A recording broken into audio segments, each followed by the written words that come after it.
Izyum is a Ukrainian town in the Kharkiv region where the most brutal war crimes of the Russian army were discovered after the deoccupation. Since April 2, 2022, the town of Izyum has been occupied by the Russian Federation troops. Mass graves of murdered people, torture chambers and houses destroyed to the ground, these were the gruesome findings in the town of Izyum, Kharkiv region, after its deoccupation from Russian troops. The Russian army has been destroying Izyum since the beginning of the full-scale war, using airplanes and artillery. Russian bombs were launched into administrative buildings and residential high-rises. September 10, 2022 is considered the day of the city's liberation from Russian invaders. The Ukrainian Defense Forces drove the occupiers out of Izyum during a counteroffensive in the Kharkiv region. Watch the video to find out what Izyum went through during the occupation and how the investigation of Russian war crimes is going. The Russian Federation left terrible destruction in the city. According to the Izyum municipality, Russian troops destroyed almost 80% of the infrastructure, private and multi-apartment residential buildings, businesses, such as the local instrumentation plant, government and municipal institutions, and the heating system. Before the full-scale war, the city was home to 46,000 people. At the time of the deoccupation, according to various sources, between 10,000 and 17,000 residents remained there. Last fall, the mayor of the city, Valery Marchenko, stated that according to rough estimates, about 1,000 people died in Izyum during the occupation.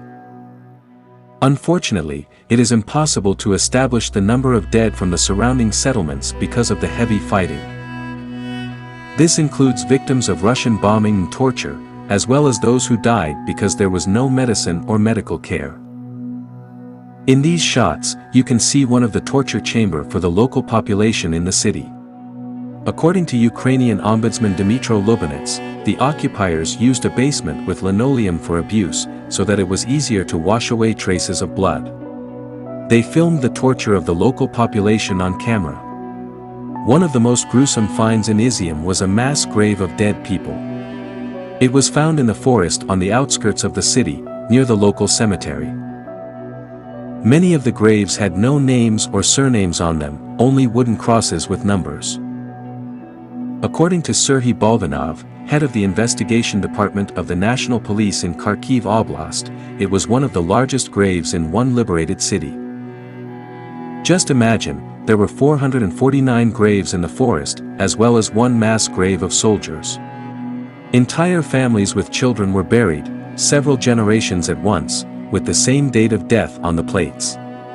They were killed during Russian airstrikes. Dmytro Lubinets, the Ukrainian Parliament Commissioner for Human Rights, told the media at the time that the bodies of Ukrainian soldiers found showed signs of torture, their hands were tied. There is a place where the bodies of the Ukrainian soldiers were found. During the exhumation, 449 bodies were found in the graves, 211 women, 199 men, 7 children, and 24 Ukrainian soldiers. In addition, the remains of 11 people whose gender could not be even immediately determined were found. A significant number of the victims had no limbs, bound hands, shrapnel wounds, head and chest injuries, injured or missing genitals, rib fractures, stab wounds, through-and-through bullet wounds, and ropes around their necks. The exhumation of bodies from the mass grave in Izyum was completed on September 23 last year. As of September 11, 2023, 57 bodies have not been identified due to the lack of data for DNA testing. According to the Kharkiv Region Prosecutor's Office, as of September 6, 2023, 18,443 proceedings were opened regarding 19,291 violations of the laws and customs of war by the Russian military.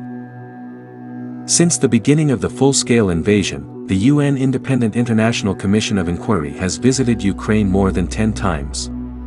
On September 4, 2023, the chairman of the commission, Eric Mose, stated that he had not yet concluded that genocide was taking place in the country. It is interesting that the commissioner had already expressed this position on March 16, 2023, during a press conference in Geneva. At that time, it was already known about the air strike on the building of the Mariupol Drama Theater. According to Eric Mose, the Commission does not have sufficient available evidence to meet the legal qualifications of the Genocide Convention. Please share and subscribe so the world will see and know what is going on in Ukraine. Thanks for watching.